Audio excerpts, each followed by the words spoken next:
Well, hello to Eric's Experiencing Music class.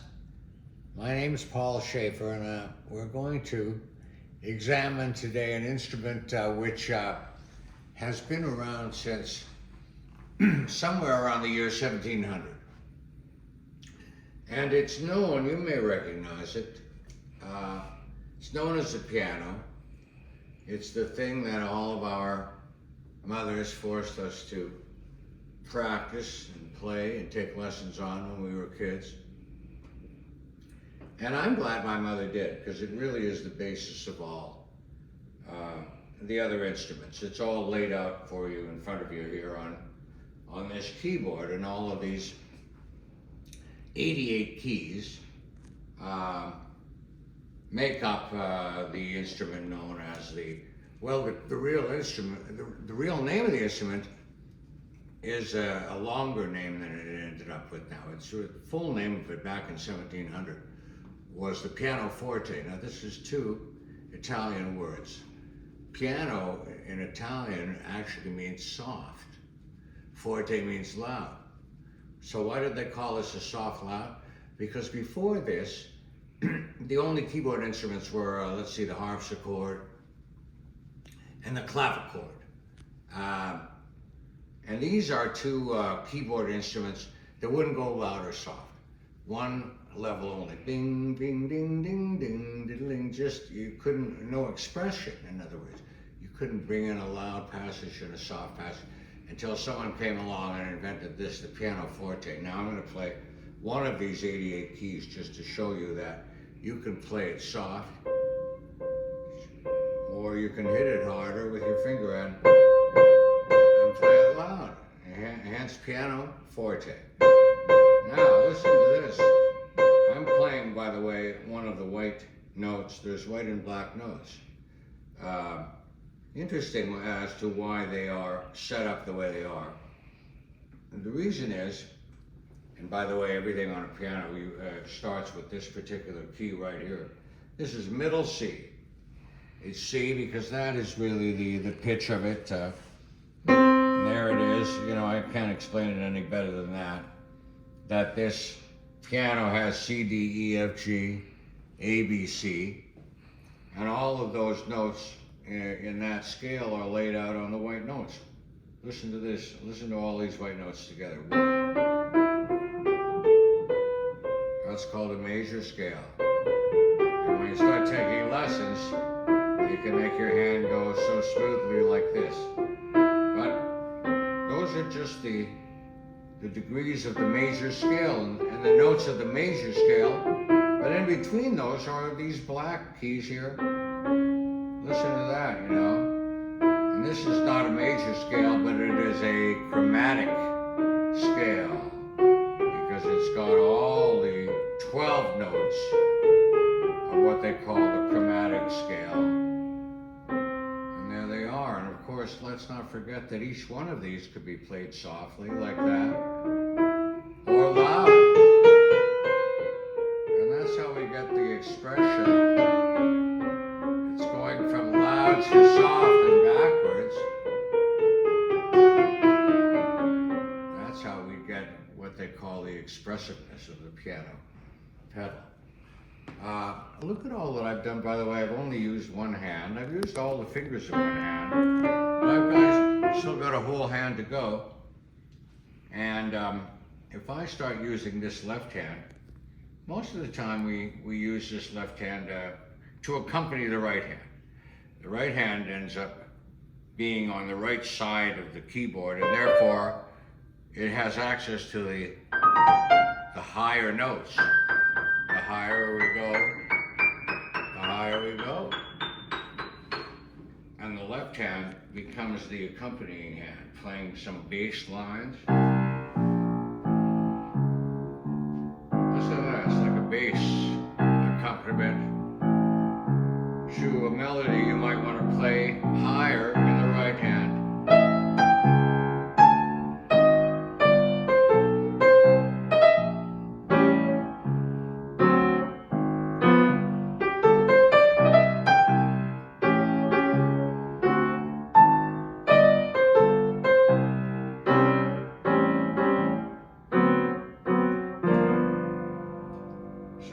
see that the left hand playing between bass, and sometimes it plays bass and then an accompanying chord. You've seen pianists whose left hand strides between bass and chord. This is called stride piano.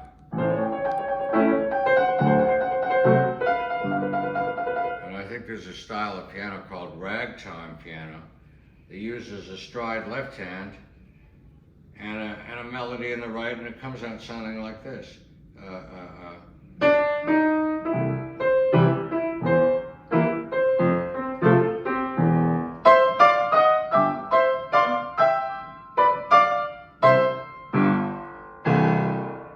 you have it in a nutshell. That's what you can do with both hands. Sometimes, not very often, sometimes the left hand will play the melody. When it does, it's usually going to play it low and in a range that can sometimes sound like a soap opera in the afternoon. Listen to this.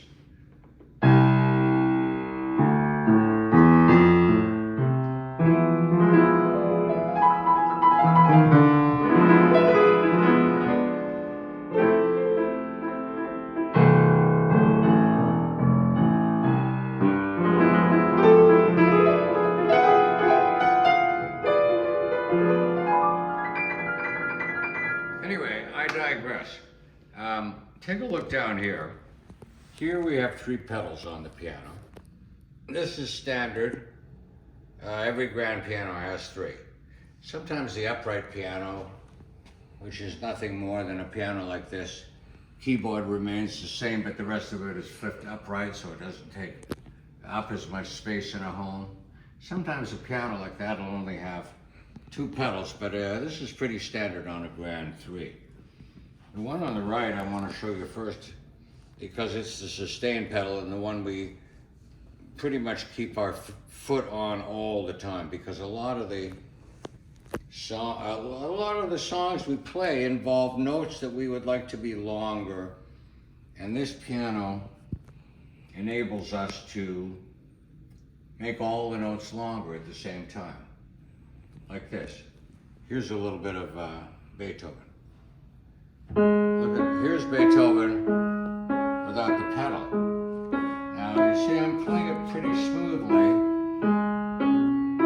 but it doesn't have that Moonlight Sonata sustain, which we're used to. I'll add that with this pedal. I'm going to put my foot on it. Now, see how nice it is when all the notes stay together? And then you don't want too much fog, so you can pick up the pedal briefly and then put it back down, and that clears it. Every time you pick it up, it clears it for a new chord structure.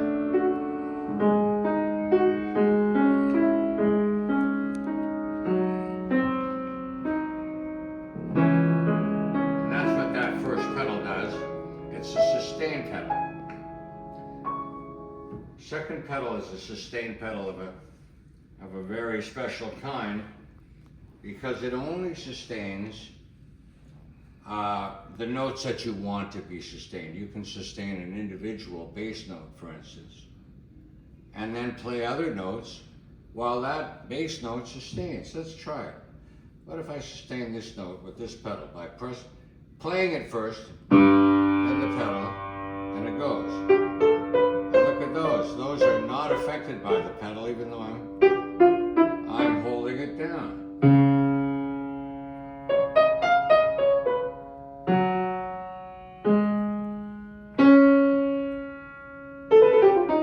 You can sustain any note you want, or even a 2 or a 4-note chord. Let's try a 4-note chord. Yes, you can sustain it all.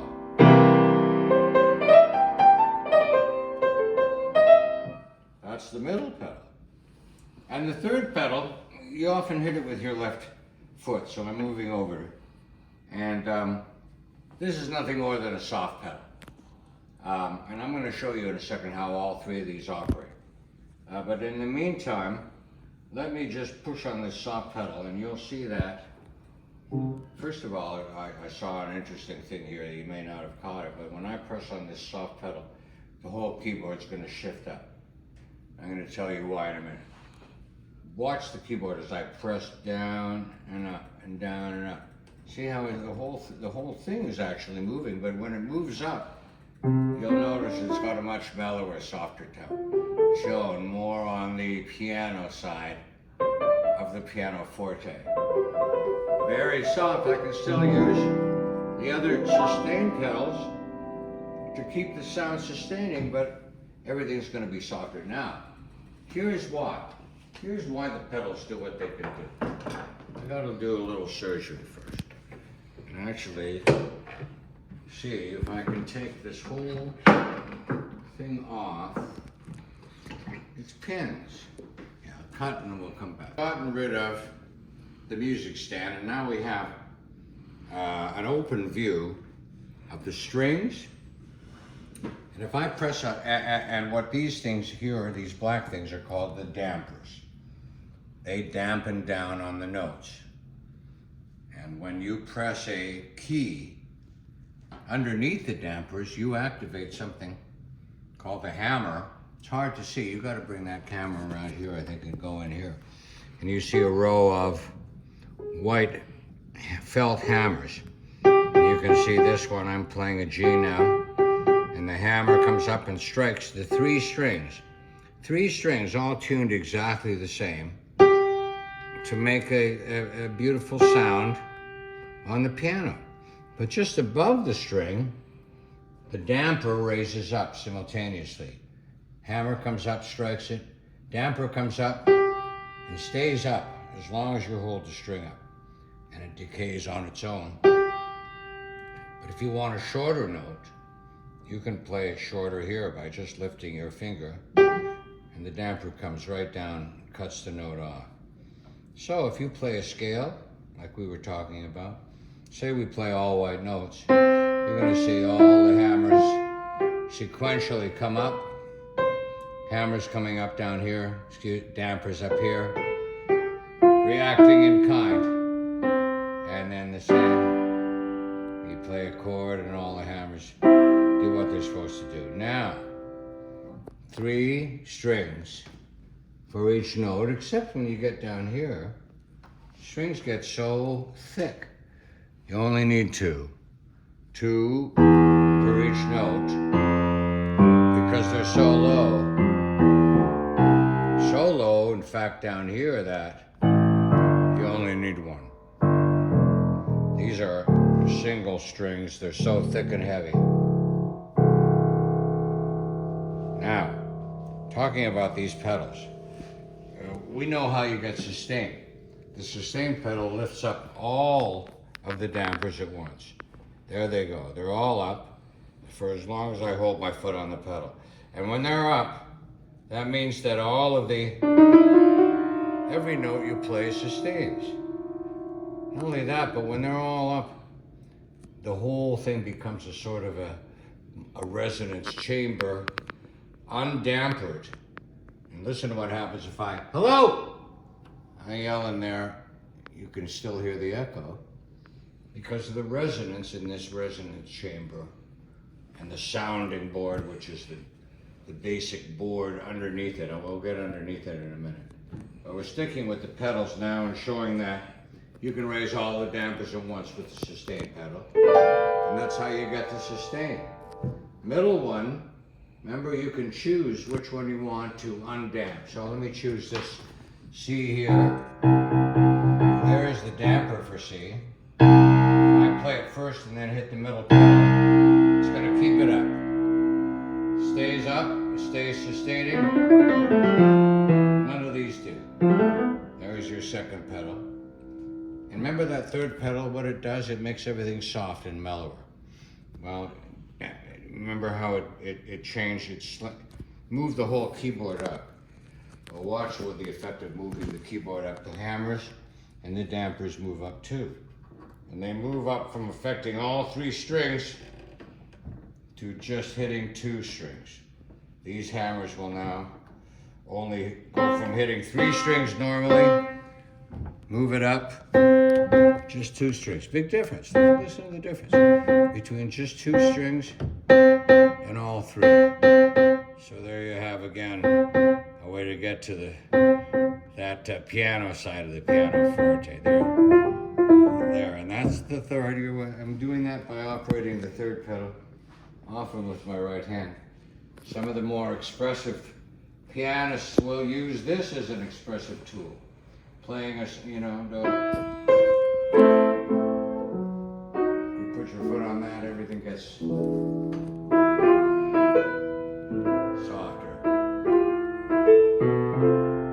Now, what else was I going to say? Oh yeah, one more thing, and then I'll let you all go to lunch. This is where I started my musical career, by the way, as an infant, underneath the piano. My mother playing it and trying to get me interested in it. Her playing her classical, Chopin, Rachmaninoff.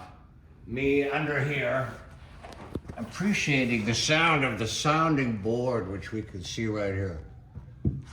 This is the whole sound of the piano. It comes from here.